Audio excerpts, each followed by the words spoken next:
अल्हम्दुलिल्लाहि रब्बिल आलमीन वस्सलातु वस्सलामु अला अशरफिल अंबिया'i वल मुरसलीन व अला आलिहि व अस्हाबिहि व अज़वाजिहि व अहली बैतिहि व उम्मतिहि अजमईन। अम्मा बाद फ़अऊज़ु बिल्लाहि मिनश शैतानिर रजीम। बिस्मिल्लाहिर रहमानिर रहीम।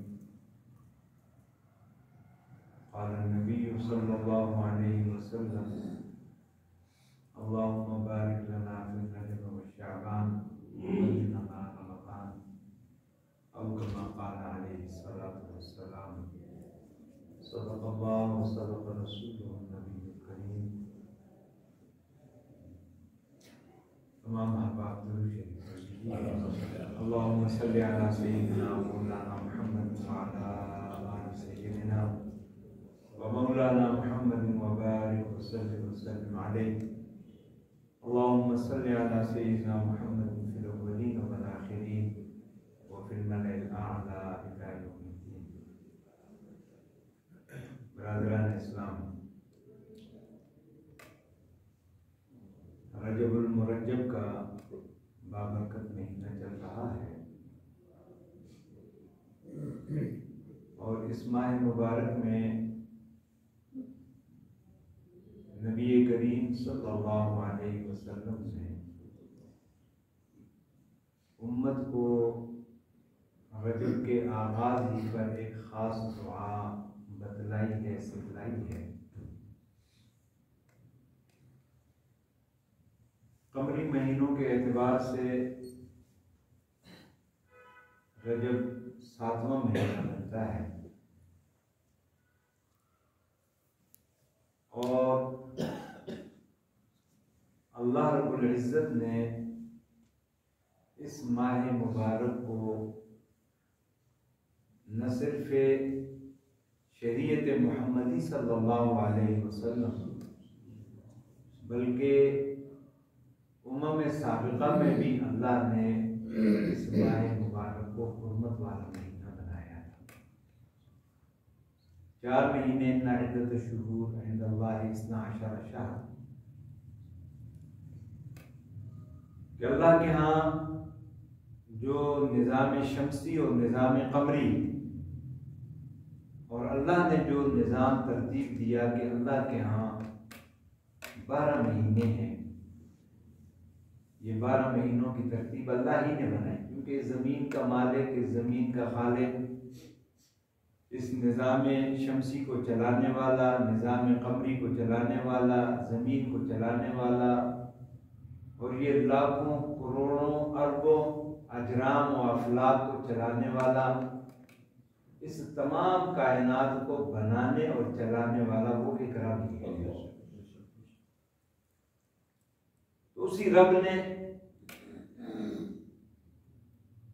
इसके आदत और इसके हिसाब के लिए भी उसी रब ने निज़ाम बनाया कि 12 महीने बनाए, फिर हर महीने में 4 हफ्ते बनाए या 5 हफ्ते बनाए, फिर दिन बनाए, फिर दिनों को घंटों पे तकसीम किया, फिर घंटे बनाए, फिर घंटों को मिनटों पे तकसीम किया, फिर मिनट बनाए, फिर मिनटों को सेकंडों पे तकसीम किया।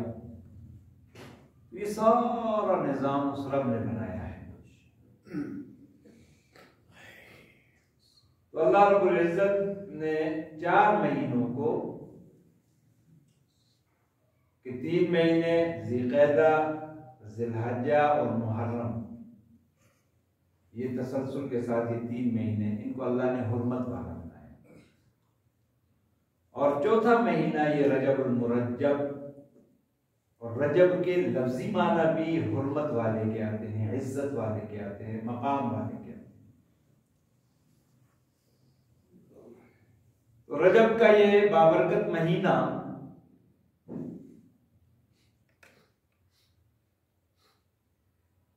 कि इसमें नबी करीम सल्लल्लाहु अलैहि वसल्लम ने बरकत की खास दुआ फरमाई कि अल्लाहुम्मा बारिक लना। बरकत क्या है? और ये भी याद रखेंगे, बरकत का तसव्वुर सिर्फ शरीयत मुहम्मदी में है और किसी शरीयत में नहीं, और किसी निज़ाम हयात में नहीं है, और किसी कानून हयात में नहीं है और किसी अकीदा हयात में नहीं है। जितने अकायद दुनिया में पाए जाते हैं या जितने निजाम दुनिया में पाए जाते हैं या जितने अध्ययन दुनिया में पाए जाते हैं,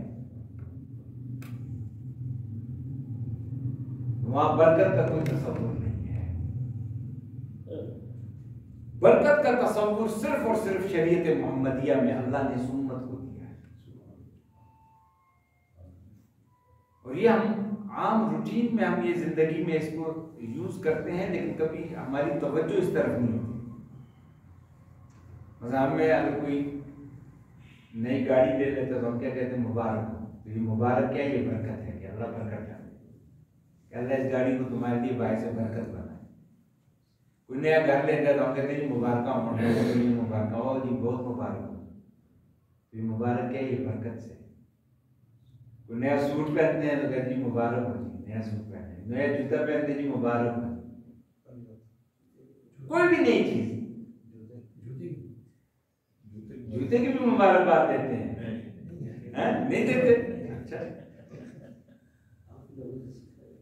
क्यों? देखिए माशरे में मशहूर ये है कि जो दुश्मन होता है ना, दुश्मन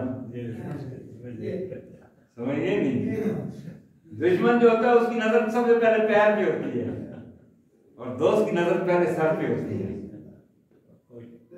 समझिए नहीं? तो इसलिए नए जूते पे भी मुबारक होती है। नया जूता पहना है ना तो दुश्मन जलेगा, देखेगा तो दुश्मन जलेगा, दोस्त देखेगा तो खुश होगा।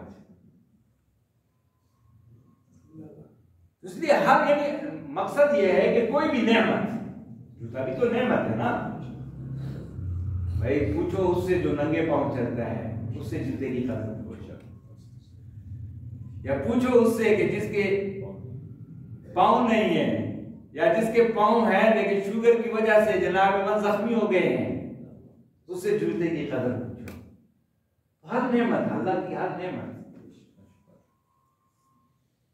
हम उस पर क्या करते हैं, दुआ देते हैं। कोई मुबारक, ये मुबारक होना, ये हमारे जो उर्दू में हम कहते हैं ना ये, और अरबी में कहते हैं बारक अल्लाह, मबरूक, अल्लाह बारक फी, ये कलिमात हम अदा करते हैं और ये एक तरह की दुआ है उसके लिए। और बरकत क्या है?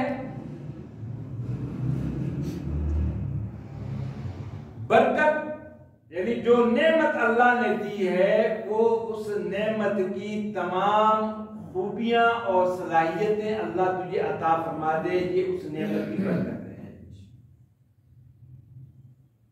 मिसाल के तौर पे एक आदमी गाड़ी ले लेते हैं, नई गाड़ी ले लेते हैं, बड़ी कीमती गाड़ी ले लेते हैं, 10 करोड़ की गाड़ी खरीद लेते हैं। लेकिन अगर अल्लाह ने उसमें बरकत नहीं डाली, अगरचे ये गाड़ी असबाब राहत में से एक सबब है, इससे आदमी राहत हासिल करता है, इससे आदमी सहूलत हासिल करता है, लेकिन अगर उसमें बरकत अल्लाह डालेगा तो वो सबब राहत बनेगा। वो आपको एक जगह से दूसरी जगह सहूलत के साथ मुंतकिल कर देगी। अगर बरकत ना हुई तो वही मुमकिन है उसका एक्सीडेंट हो जाए, मुमकिन है वो खराब हो जाए, मुमकिन है उसको आपने धक्के लगाए, 10 करोड़ की गाड़ी है लेकिन धक्के लगा रहे, बैटरी फेल हो गई जी, इंजन सीज हो गया जी। क्यों? इसलिए कि बरकत नहीं रही। एक आदमी घर लेता है, घर ये सबब राहत है कि आदमी इससे राहत हासिल करता है, इससे सुकून हासिल होता है, इससे खुशी हासिल होती है कि यार मेरे साथ छुपाने की जगह बन गई है। लेकिन अगर उसमें अल्लाह बरकत डाल दे तो ये तमाम चीजें मुयस्सर, अगर खुदा न खासा उसमें बरकत ना रही तो सबब राहत तो है लेकिन उसमें राहत नहीं होगी। कोई उसमें मुकदमा कर देगा, कोई उस पर दावा कर देगा, कोई उस पर कब्जा कर देगा, कोई उस पर जनाब ईमान किसी किस्म का कोई ऐसा मसला खड़ा कर देगा कि बेसुकूनी और बेचैनी हो जाएगी। तो ये है वो बरकत। इसी तरह बाकी दुनिया की हम अपनी जिंदगी की तमाम उमूर पर नजर डालें तो नबी करीम सल्लल्लाहु अलैहि वसल्लम ने रजब और शाबान के लिए खुसूसन उम्मत को दुआ सिखलाई कि अल्लाहुम्मा बारिक लना। वैसे तो हर महीने में बरकत, हर लम्हे बरकत के हम मोहताज हैं, हर अमल में हम बरकत के मोहताज हैं, हर चीज में हम अल्लाह की तरफ से बरकत के मोहताज हैं। लेकिन इन 2 महीनों में रसूलुल्लाह सल्लल्लाहु अलैहि वसल्लम ने खुसूसी तौर पर उम्मत को ये दुआ सिखलाई और ये दुआ बतलाई कि इन 2 महीनों में खास तौर पे अल्लाह से बरकत की दुआ मांगो कि अल्लाह इन 2 महीनों को बाइसे खैर और बाइसे रहमत और बाइसे बरकत बनाए।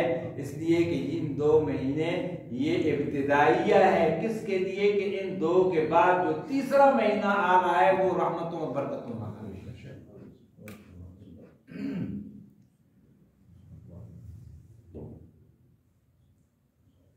तो इसलिए नबी करीम सल्लल्लाहु अलैहि वसल्लम ने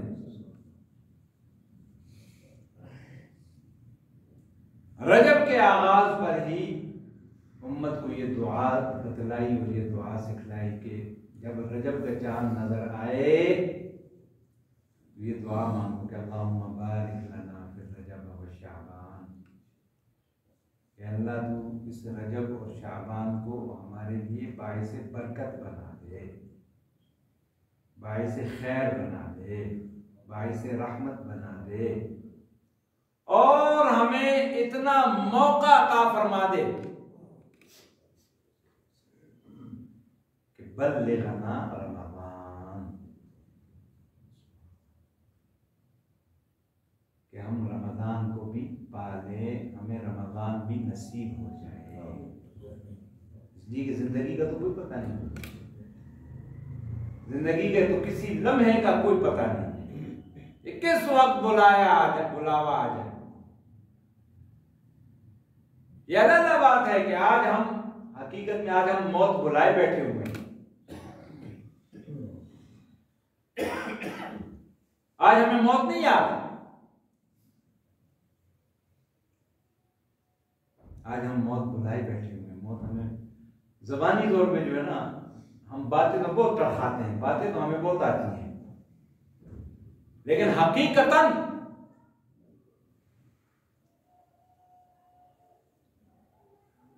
कि हमें ये यकीन हो कि मैंने मरना है, अगर हम मुझे ये यकीन हो, हमें ये यकीन हो कि मैंने मरना है तो मैं झूठ बोलूंगा। मुझे ये यकीन हो कि मैंने मरना है, मैं अल्लाह की नाफरमानी करूंगा। मुझे ये यकीन हो कि मैंने मरना है और मर के फिर कल अल्लाह के यहाँ जवाब भी देना है अपने अमाल का। मैं किसी का हक खाऊंगा, मैं किसी के साथ जुल्म करूंगा, मैं किसी के साथ ज्यादती करूंगा। ज़बानी तो हम कहते हैं कि ओ जी हमने मरना है जी, ओ जी हम ज़बानी तो बहुत दावे करते हैं, लेकिन अमलन हकीकतन वो सिर्फ ज़बान के दावे हैं, दिल से उसकी तस्दीक नहीं। कोई वाक़या है ना, वो जमात तबलीगी जमात के कुछ साथी तबलीग में निकले हुए थे, तो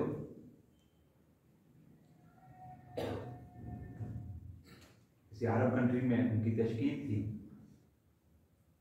तो वहां अमीर साहब ने एक को कहा कि आज तूने बयान करना है। वो बड़ा परेशान हो गया, उसने कहा अमीर साहब मुझे तो बयान शायद नहीं आता। मैंने कहा बयान किया ही नहीं है। उसने कहा नहीं भाई तुमने बयान करना है, बस ये अमीर की इताअत, अमीर का हुक्म है। तो मुझे कुछ आता ही नहीं है, मैं क्या बयान करूंगा। उसने कहा तुम खड़े होकर बस इतना भी कह देना कि जी मुझे बयान नहीं आता, बस ये इतनी काफी है, ये इतना तो कह दो ना कि जी मुझे बयान नहीं आता। वो मजबूर हो गया, इताअत अमीर है। तो जब नमाज खत्म हुई तो वो जिस तरह तरतीब होती है जमात वालों की, वो खड़ा हो गया। अब इत्तेफाक से वहां पे जनाब इमाम कुछ वीआईपीज़ लोग भी नमाज पढ़ने के लिए आ गए। अब वो खड़ा हुआ और खड़ा हो गए, उसने जनाब बयान शुरू किया और पहली बात उसने की कि लैसल फर्क बैनना व बैन सहाबा, इल्ला शिब्र, कि हम में और सहाबा में कोई फर्क ही नहीं है। तो अब तो सबके पैरों से जमीन निकल गई कि ये इसने क्या कह दिया कि हम में और सहाबा में फर्क ही नहीं है। और दूसरा कह दिया कि इल्ला शिब्र, फर्क बैनना व बैन सहाबा अच्छा शिब्र, कि हम में और सहाबा में सिर्फ एक बारिश का फर्क है बस। अब तो सब जनाब मन का जी अब तो खैर नहीं है। ये तो क्या कह दिया कि हम में और सहाबा में फर्क ही नहीं है, वो फर्क है तो सिर्फ एक बारिश का फर्क है।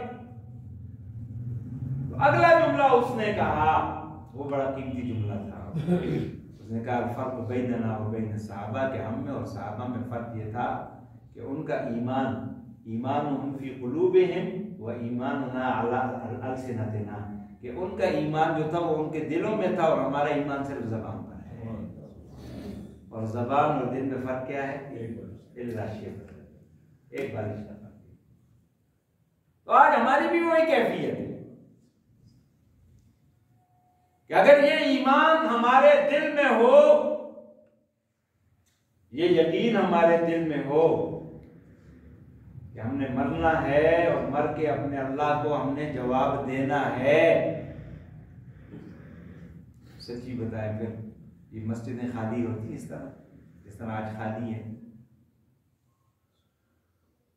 ये जुल्म जिस तरह आज हमारे माशरे में है, ये गुनाह जिस तरह आज हमारे माशरे में है, ये बेहयाई बेपर्दगी जो आज हमारे माशरे में है, बेहुदगी, अगर ये ईमान दिल में आ जाए, ये यकीन दिल में आ जाए कि मैंने मरना है और मर के अल्लाह के यहाँ अपने अमाल की जवाबदेही भी करनी है, तो फिर ये कैफियत होती जो आज हमारी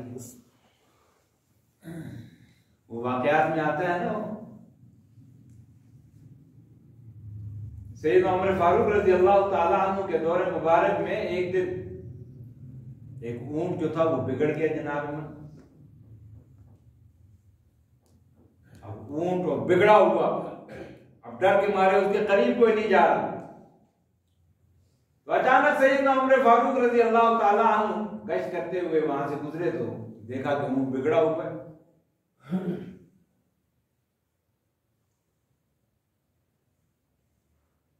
तो गए उस ऊंट के करीब और उसने नकेल पकड़ ली और नकेल पकड़ के कान में कोई बात कही और उसके बाद नकेल छोड़ी और चले गए। ऊंट वहीं पे साकित हो गया, खामोश हो गया,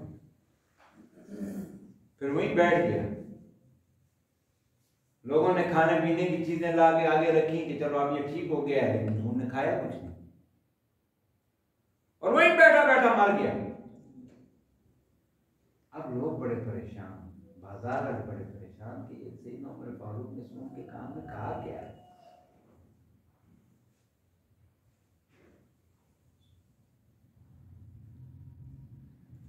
तो दूसरे दिन सैयदना उमर फारूक रज़ी अल्लाह ताला अन्हु वहां से फिर गुजरे। लोगों ने पकड़ लिया, घेर लिया कि हजरत ये बताएं कि कल आपने ऊंट के कान में क्या बात कही थी कि आप बात कह के आप चले गए, वो ऊंट बिल्कुल एकदम ठीक हो गया और फिर वहीं खड़े खड़े फिर वो बैठ गया। फिर हमने उसके आगे खाने के लिए भी डाला, उसने कुछ नहीं खाया और वहीं बैठे बैठे वो मर गया। तो ये बताएं कि आपने उसके कान में कहा क्या था।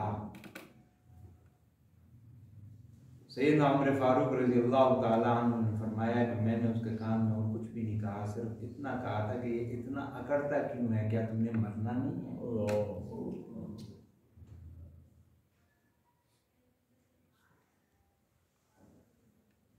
तो सिर्फ इतनी बात कि इतना अकड़ता क्यों है। यार जो हम में अकड़ और फूंक है क्या है हमारे पास? हज़रत बहलोत दाना रहमतुल्लाह अलैह का वाक़या आता है ना। हज़रत बहलोत दाना रहमतुल्लाह अलैह एक दिन आगे नामन बाजार में और बीच में शाहरा के बैठ गए। हारून रशीद का मामूल था कि शाम को वो गश्त के लिए निकला करता था। हारून रशीद अपने लाव लश्कर के साथ निकला, आगे आगे लाहौर लश्कर रुक गया। तो उन्होंने वो पर्दा उठाया तो भाई क्या बात है, क्यों रुक गए हो? कहा जी वो बालोद दाना रोड के दरमियान में बैठे हुए हैं, अब मेरा उनको बिठाओ। बिठाया गया, गए, सलाम क्यों, ये आपस में कज़न भी थे, हज़रत बालोद दाना और हारून रशीद ये आपस में कज़न थे। तो हज़रत बालोद दाना रहमतुल्लाह अलैह ने हारून रशीद ने सलाम वगैरह किया और कहा हज़रत आज आप किधर, आप तो जंगलों में रहने वाले, अल्लाह अल्लाह करने वाले, आज बाजार में किधर आके बैठ गए? हज़रत बालोद दाना ने कहा कि हारून मैं आज बाजार में इसलिए आया हूँ कि खालिक और मखलूक की सुलह करा, सुलह करा। तो हारून रशीद क्योंकि बादशाह वक्त भी है, अमीरुल मोमिनीन भी है, हसब नसब भी है, औहदा भी है, खूबसूरती भी है, माल भी है, असबाब भी है, कई किस्म की निस्बतें हैं,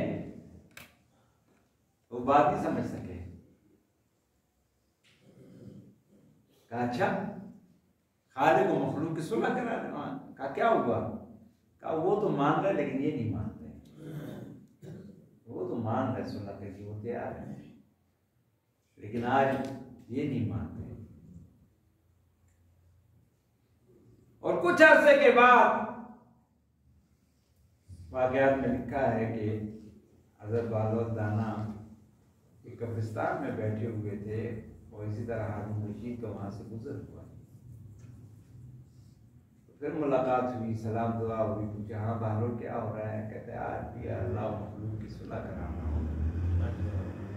फिर कहा आज ये तो मान रहे हैं लेकिन वो नहीं मान रहे हैं।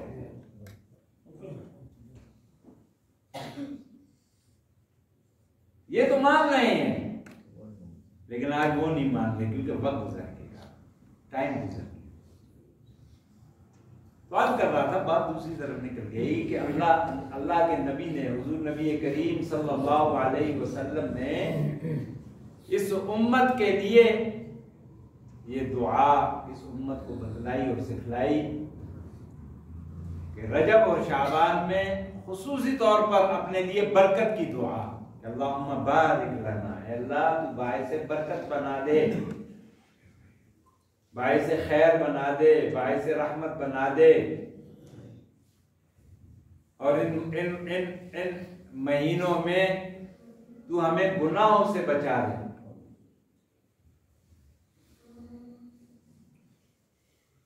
क्योंकि ये इब्तिदाई ट्रेनिंग है किसके लिए? रमजान के लिए। जैसे कि हदीस मुबारक में आता है कि आप सल्लल्लाहु अलैहि वसल्लम रमजान की तैयारी के लिए रजब में और फिर खुसूसन शाबान में कसरत के साथ रोजे रख रहे हैं। तो ये ट्रेनिंग के लिए।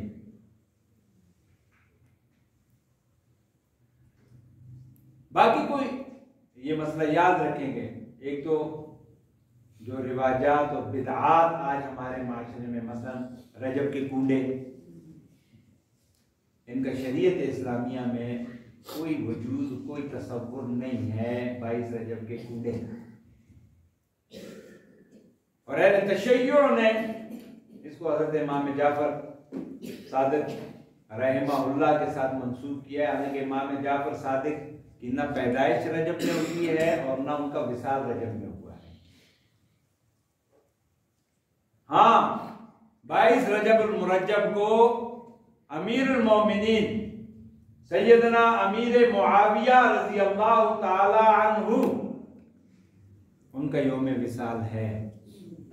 उनके यौम विसाल पर खुशी के लिए अहले तशय्युअ जो है वो ये कूड़े बना के तकसीम करते हैं और उस पर लेबल जो है वो इमाम जाफर सादिक का लगाया है।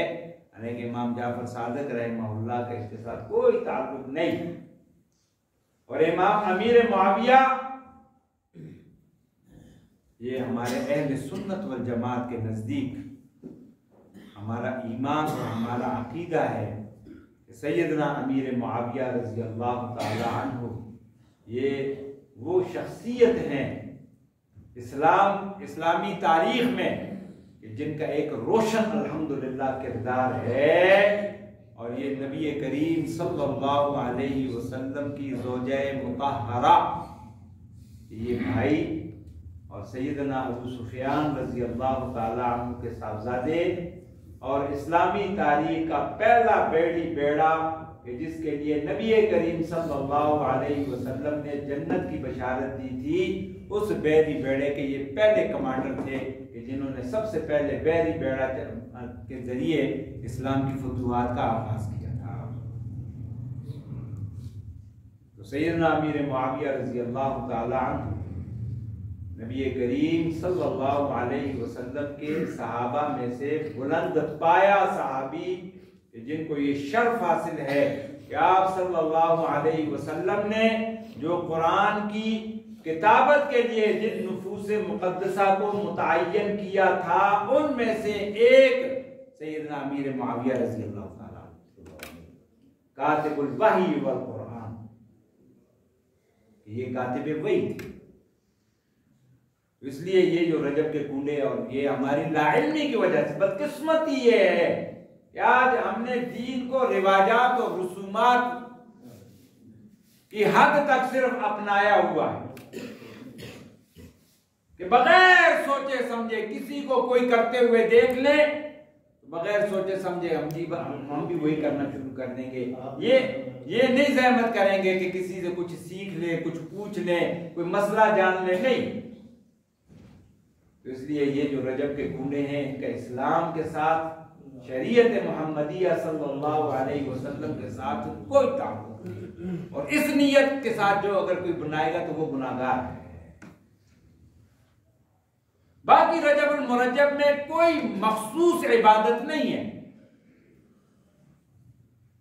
क्योंकि मारूफ ये है, इंशाअल्लाह इस पे अगले जो मैं अर्ज करूंगा, इस माह मुबारक में मारूफ ये है कि चूंकि शब महराज 27 रजब मुरज्जब को नबी करीम सल्लल्लाहु अलैहि वसल्लम को ये अजीम सफर पे जाना हुआ, अगरचे रिवायात के एतबार से इसमें भी कोई कतई रिवायत नहीं है कि रजब ही में आप सल्लल्लाहु अलैहि वसल्लम, रिवायात जो है रबीउल अव्वल की भी मिलती हैं हदीस मुबारक में, रबीउल अव्वल में आप सल्लल्लाहु अलैहि वसल्लम सफर महराज पे गए थे।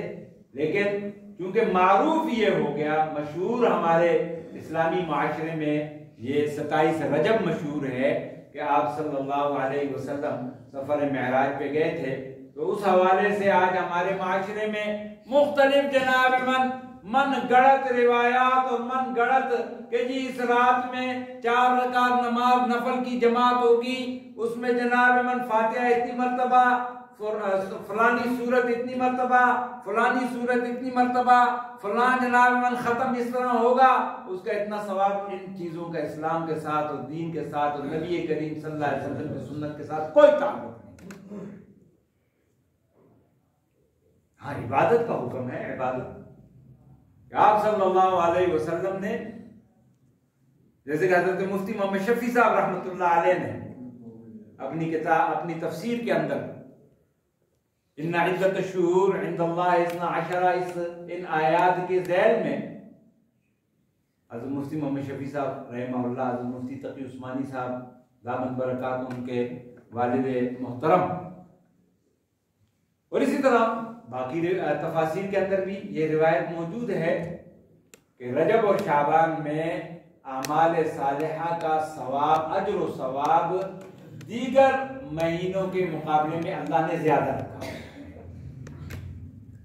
और इसमें कोई मखसूस, ये भी याद रखें कि कोई मखसूस रोजे ही नहीं है, ये जी 27वीं का रोजा या 28वीं का, नहीं, कोई मखसूस रोजा नहीं। हाँ, आप अपनी रूटीन, जैसे कि आप सल्लल्लाहु अलैहि वसल्लम की रूटीन थी, आप सल्लल्लाहु अलैहि वसल्लम अक्सर पीर और जुमरात का रोजा रखा करते थे। आप सल्लल्लाहु अलैहि वसल्लम अक्सर अयाम 20 के रोजे रखा करते थे, 13वीं 14वीं 15वीं के रोजे रखा करते थे। और शाबान में फिर आप सल्लल्लाहु अलैहि वसल्लम कसरत के साथ रोजे रखा करते थे। तो ना कोई मखसूस इबादत, ना कोई मखसूस नमाज, ये जी इतनी रकात नमाज पढ़ो, उसमें फलां सूरत इतनी दफा पढ़ो, फलां यही करो, फलां वो करो, ऐसी कोई ऐसी रिवायत, ऐसी आप सल्लल्लाहु अलैहि वसल्लम का कोई ऐसा अमल नबी करीम सल्लल्लाहु अलैहि वसल्लम की सीरत मुताहरा में और हजरात सहाबा किराम ने नहीं नकल किया है। क्योंकि सफर मेराज के बाद आप सल्लल्लाहु अलैहि वसल्लम तकरीबन 18 साल आप बाहयात रहे। 18 साल, ये रजब भी आया या रबीउल अव्वल आया, सफर मेराज पे जो आप तशरीफ ले गए, तो उसके बाद 18 साल आप इस दुनिया में रहे। लेकिन आप सल्लल्लाहु अलैहि वसल्लम ने हजरात सहाबाए किराम रिज़वानुल्लाहि ताला अलैहिम अजमाइन को न किसी ऐसी नमाज पढ़ने का कोई हुक्म दिया, न तलकीन की, न इशारा किया, न बतलाया, न सिखलाया, और न ही हजरात सहाबाए किराम ने पढ़ी, न सैयदना अबू बकर के दौरे मुबारक में, न सैयदना उमर फारूक के दौरे मुबारक में, न सैयदना उस्मान के दौरे मुबारक में, न सैयदना अली के दौरे मुबारक में, न सैयदना हसन के दौरे मुबारक में, न सैयदना मुआविया के दौरे मुबारक में, न सहाबा रसूलुल्लाह के बाद तकरीबन 100 साल तक हजरात सहाबा इस दुनिया पे रहे। इस पूरे 100 साला दौर में को किसी एक सहाबी का अमल वो नहीं मिलता है कि आपने इस रात में कोई मखसूस नमाज पढ़ी हो कि इतनी मरतबा फलां सूरत पढ़ो तो इतनी मरतबा फलां सूरत पढ़ो तो इतनी मरतबा फलां सूरत पढ़ो तो इतनी मरतबा फलां कलमा पढ़ो तो इतनी मरतबा फलां, या कोई मखसूस कोई ख़त्म, जैसे कि आजकल हमारे माशरे में ये बीबी फातिमा का ख़त्म तो ये फलाना ख़त्म तो ये फलाना ख़त्म, ऐसे न कोई ख़त्म पढ़े गए, न कोई सूरतें पढ़ी गई, न कोई नमाजें पढ़ी गई। हाँ, ये आप सल्लल्लाहु अलैहि वसल्लम का अमल इस उम्मत में खुद नबी करीम सल्लल्लाहु अलैहि वसल्लम भी इन 2 माह में, इन 2 महीनों में रुजू इल्लल्लाह, अल्लाह की तरफ रुजू और आमाल में कसरत, ये आप सल्लल्लाहु अलैहि वसल्लम का मामूल भी था और हज़रात सहाबा का भी मामूल था, और उम्मत को भी यही सबक दिया है, उम्मत को भी यही हुक्म है। और ये दुआ नबी करीम सल्लल्लाहु अलैहि वसल्लम ने सिखलाई कि रजब में ये दुआ जब महीना नजर आए तो फिर अल्लाह की तरफ रुजू और अल्लाह से दुआ करो कि अल्लाह इन दोनों महीनों को बाइस खैर बना दे, बाइस बरकत बना दे, कि इसमें ज्यादा से ज्यादा अल्लाह की तरफ रुजू हो और ज्यादा से ज्यादा गुनाहों से इज्तिनाब हो। इसलिए कि जब गुनाहों से इज्तिनाब होगा, अल्लाह की तरफ रुजू होगा, अल्लाह का कुर्ब हासिल होगा, और वो जो नबी करीम सल्लल्लाहु अलैहि वसल्लम ने रमजान की आज़मत और फजीलत में बयान फरमाया कि अव्वलुहु रहमतुन वाउसतुहु मगफिरतुन वाखिरुहु इत्कुम मिनन नार, कि जब रजब और शाबान इस तर्ज पर गुजारोगे कि गुनाहों से अपने आप को बचाओगे, तो रमजान का चांद देखते ही अल्लाह की रहमतों का नुज़ूल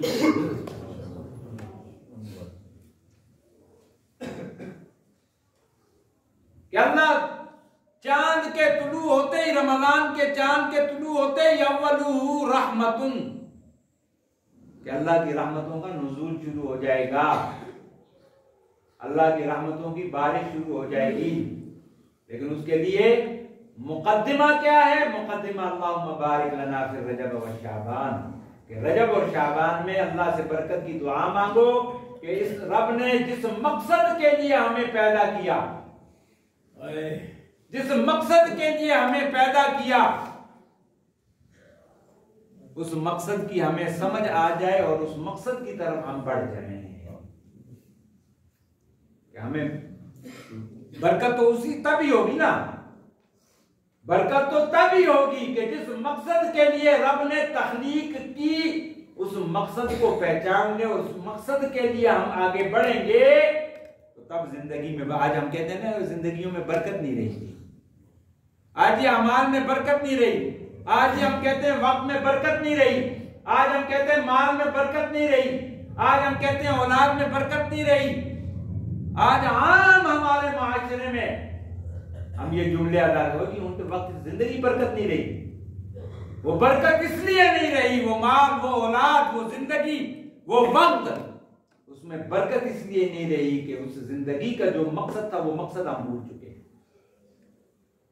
वो माल का जो मकसद था वो मकसद हम भूल चुके, औलाद का जो मकसद था वो मकसद आज हम भूल चुके।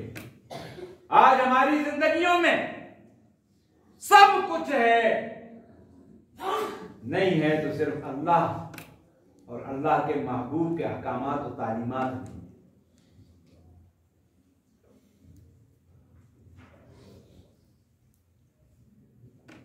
एक बात अर्ज करता हूं, ठंडे दिल से गौर करें अपनी जगह पे कि क्या कभी जिंदगी में अपनी जगह पे सोचें, इसको गौर करें इस पे कि क्या कभी हमें यह ख्याल आया है कि मेरा अल्लाह मुझसे राजी है या नहीं है।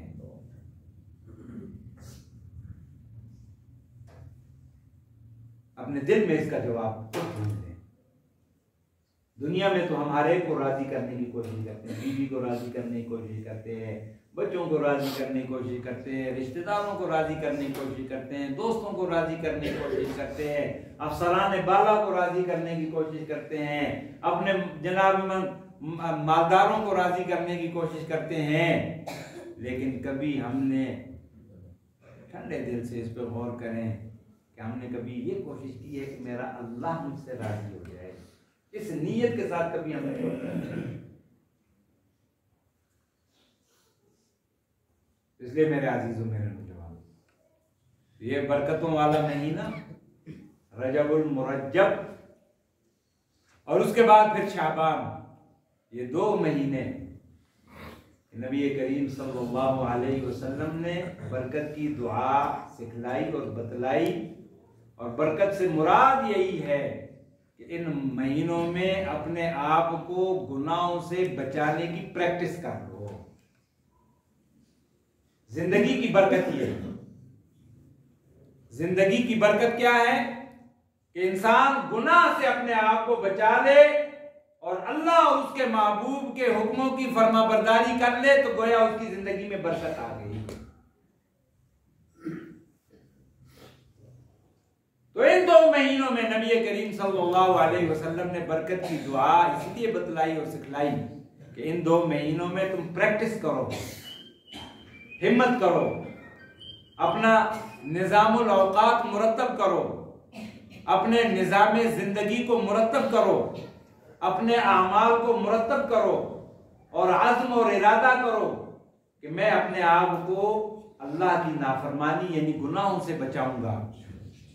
तो जब इन 2 महीनों में तुम मेहनत करके, प्रैक्टिस करके, जब अपने आप को गुनाहों से बचाने की कोशिश करके अपने आप को गुनाहों से बचाने पर कादिर हो जाओगे, तो जैसे ही रमजान का चांद तुलू होगा तो अल्लाह की रहमतों और अल्लाह की मग़फ़िरतों और अल्लाह की बख्शिशों और अल्लाह की तरफ से जनाब मन निजात के ऐलानात शुरू हो जाएंगे। बाकी इंशाअल्लाह